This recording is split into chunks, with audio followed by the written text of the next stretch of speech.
Hello, welcome to Working Dragon Mystic, where we discuss real, metaphysical, and occult knowledge so that you can manifest real and tangible results in your life. This week, we're going to talk about an individual's path to ascent, so stay tuned.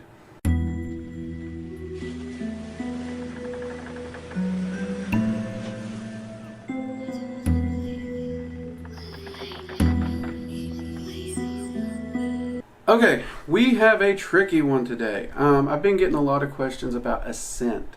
And it's not the usual ones that I was expecting. A lot of people ask why magicians seek ascent. What is ascent? But no, I've been getting more on how do you find the path to ascent? What is there? How do you get to ascent? Whew, okay, we're going to attempt this one, and we may end up having to do a part 2 on this one because this is going to be a tricky one. And the easy answer, which honestly feels kind of a cop-out, but it's really the answer you're going to hit most, is everyone's path to ascent is different. Okay, that doesn't help me. If I ask you for directions to a restaurant and you say everyone can get there a different way, I'm still left with not knowing where the restaurant is. That's not going to help me. So let's attempt to, at the very least, give a general roadmap of where this restaurant might be located. First off, ascent, it would also depend on how you use this word. By and large, it means ascending to a higher state. Some people view this as breaking free of the reincarnation cycle only. Some people view it as ascending to godhood. Some people view it as ascending to the point of becoming a ascended master. All these different things. So, depending on how you view it, might change how you pursue it, okay?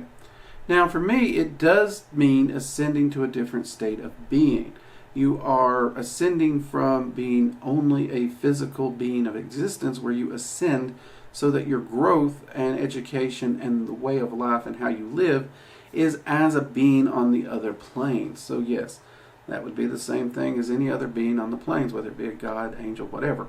And yes, I would definitely count the ascended masters amongst this because they have ascended past the point of reincarnation where they're now continuing to learn and grow on the other side. To me, that would be ascend.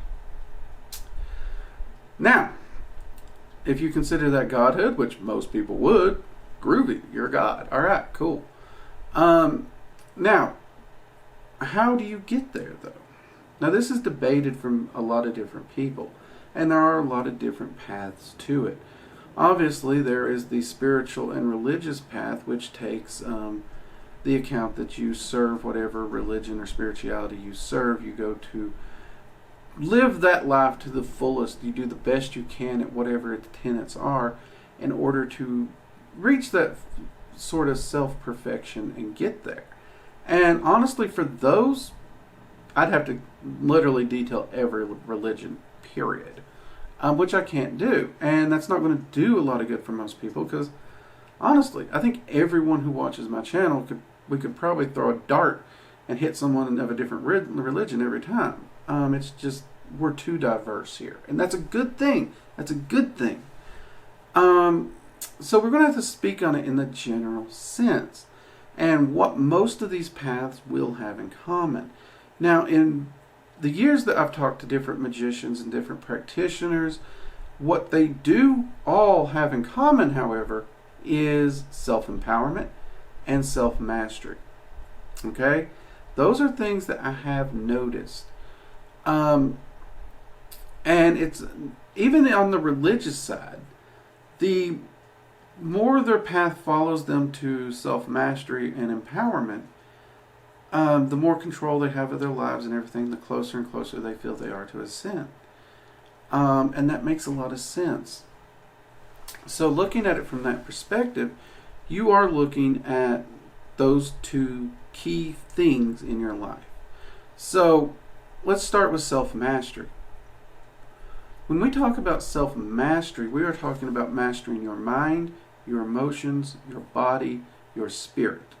Now, a lot of people have trouble with spirit because that one's a little tricky, but your spirit is also your energy, your magic. It is who you are. You are in control of everything around you. Now, if you manage to master your thoughts, if you manage to be in control of your physical body and health, if you are in control of your emotions, this doesn't mean you're emotionally dead. No, it means you're in control of them. At no point do your emotions take control of you and make decisions for you. You don't make your decisions emotionally. So you are always aware and in control of what you're doing. And that is a very, very important thing. And you're in control of your energy because of your spiritual body, okay? So your spiritual body represents your energy. That means you are taking absolute control of your energy. That's the energy of your body, your environment, and everything around you. I was taught that if you ever find yourself saying, it's not my fault, and you blame an energy pattern, a moon phase, a zodiac sign, anything like that, you need work on self-mastery because you're not holding yourself accountable for your actions. Your actions are your actions. Don't blame the moon, don't blame the stars, don't blame your zodiac. Your actions are your actions. And if you go check out my Mercury retrograde video, you'll see this. Because that video talks about how I choose how the energy that comes into my life affects me. And it shows an example of how I do that. And self-mastery is very much about mastering the energy in your life and around you. So that is where the spirit part comes in. Emotions. This one's a hard one for everyone.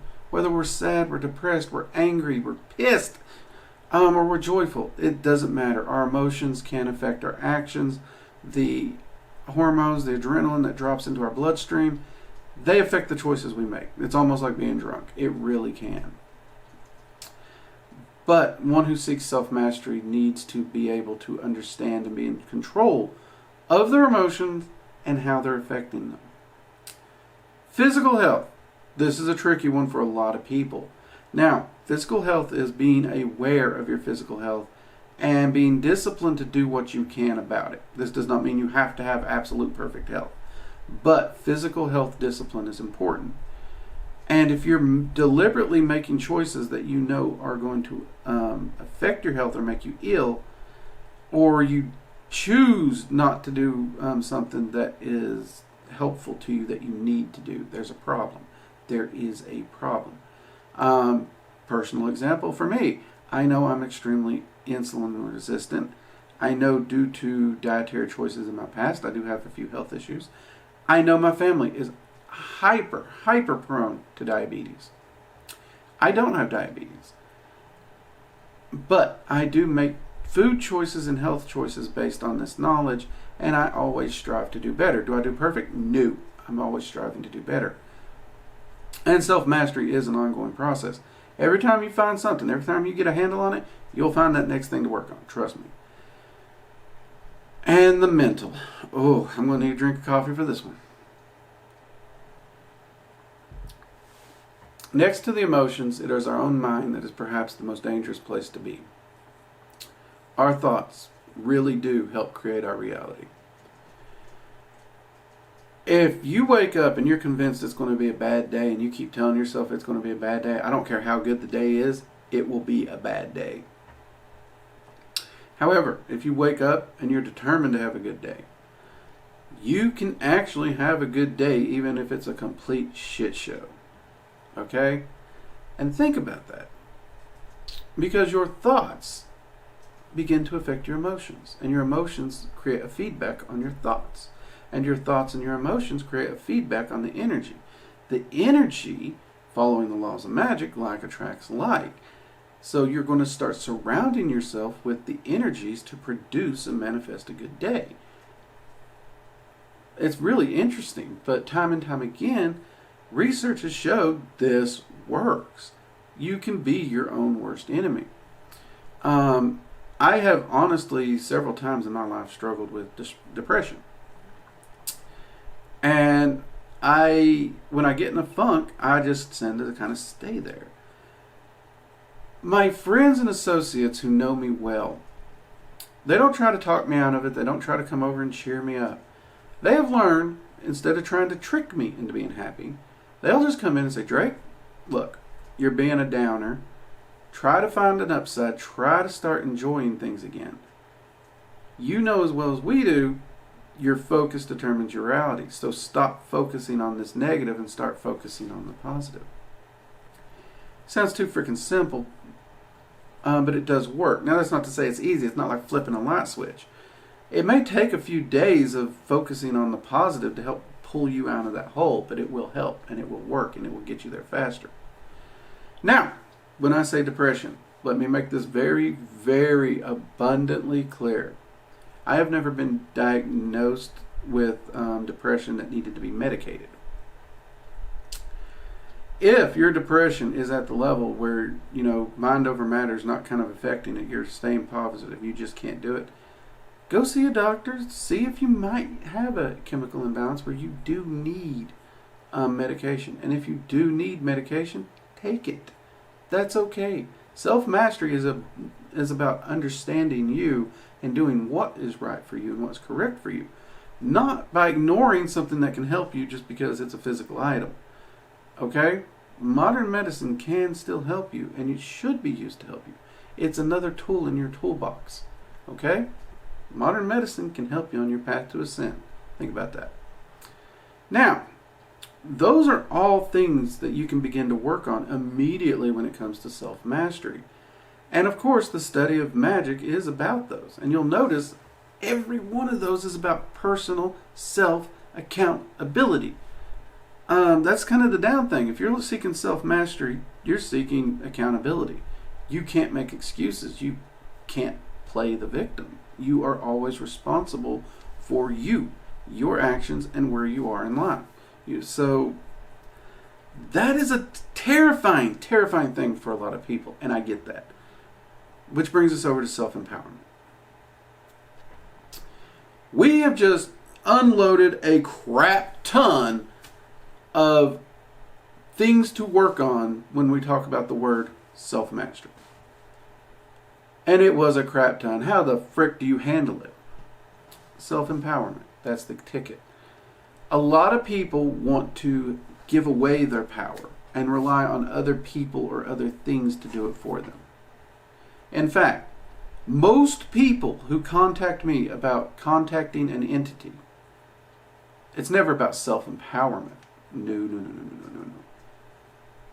It's only about an quick, easy fix that does nothing to actually empower them.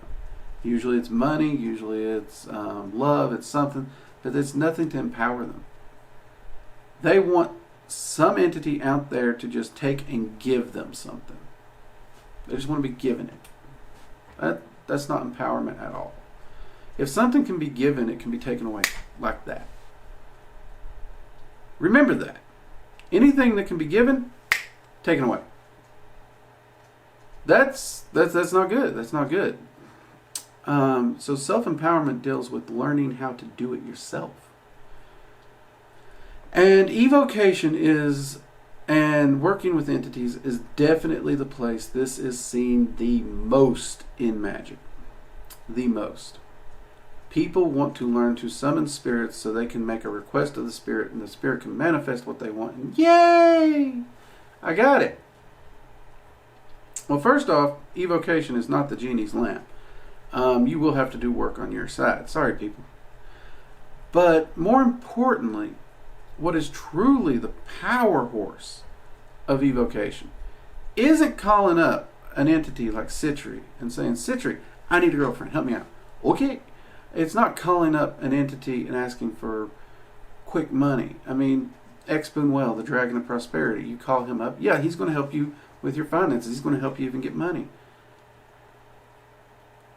But it's still them doing it. You see what I'm saying? Imagine if you could learn to manifest the same results without them. That is self-empowerment. That is what will take you and drive you to ascent. You are no longer dependent on these other entities. You are no longer a child in diapers. You are an independent, grown, adult entity capable of handling things for yourself. That is how you're going to get to ascent, through self-empowerment and self-mastery. Now, that is the thing a lot of people overlook. Not everybody. I do know a lot of people who understand it.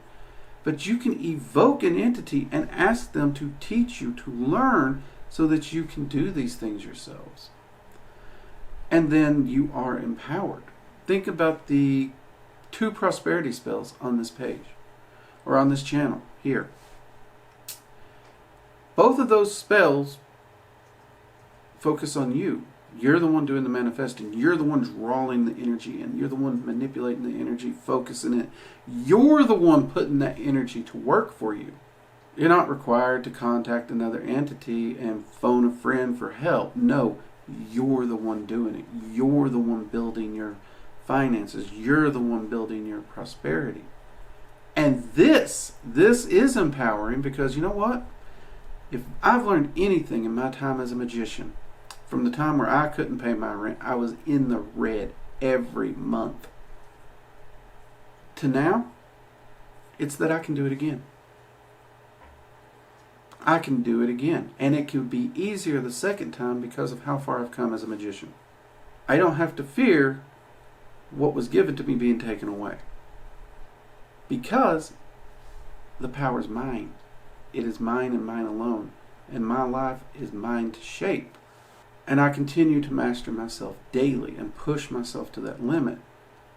And when I do hit that point of ascent, I'm going to continue to push and to continue to grow and continue to learn even then. Only then, I'm going to be traveling the multiverse, the planes, and learning as much as I can, and becoming stronger and empowering myself further and mastering myself further. Yes, everyone's path to self-mastery is different. We will take different roads. Some of us may take dragon magic. Some of us may take Wicca. Some of us may take witchcraft. Some of us may go down the path of ceremonial magic.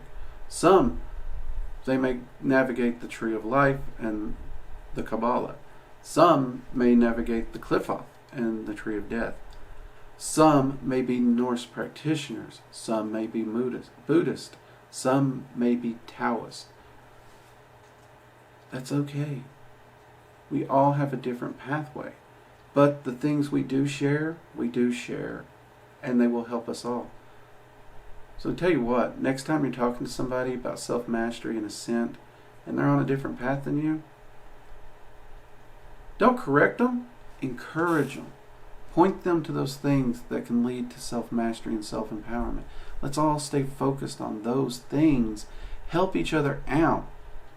Don't do it for us, don't do it for us, but help each other to progress along those paths of self-mastery and self-empowerment, and pay it forward. Let's all help each other on that path to ascent. All right? I hope this answers some questions. This is a massive, massive topic, so if you have questions about it, drop them below. I'll try and answer them. Maybe I'll do a part 2 to this video. Be sure to hit the like button. Let the YouTube algorithm know you like the work we're doing. That way they'll show it to more people. Also, if you haven't already, hit the subscribe button. Turn on the notifications so you're notified anytime we release a new video or we go live. We do live streams Friday and Sunday at 7 p.m. Eastern Standard Time. Also, go over to workingdragonmystic.com. We have an online school with courses there and some merch. You can purchase some of these wall hangings here, some images, and of course, coffee cups. Also, consider supporting the channel. We now are able to take members for the channel that can help support the work we're doing, keep us up and going, help us keep the cameras rolling. And to our supporters and our members, thank you very much. Everything you do is highly appreciated.